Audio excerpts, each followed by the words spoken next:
લસણ, આદુ, ટમેટા, શિમલા મિર્ચ અને ડુંગળીની બધાની અલગ અલગ પેસ્ટ બનાવી લીધી. લઈ લીધું પનીર કટ કરેલું ને વટાણાને એકદમ સરસ ફોલી લીધા, લીલા વટાણા.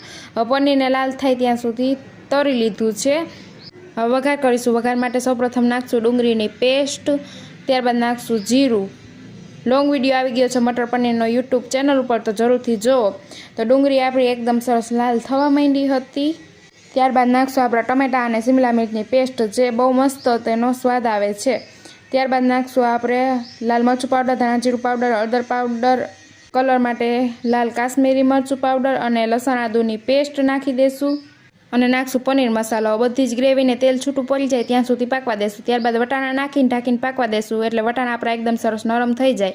ત્યારબાદ પનીર નાખી અને પનીરને પણ એકદમ સરસ પાકવા દેશું. તૈયાર છે આપણું એકદમ સ્વાદિષ્ટ મટર પનીર મસાલા રેડી.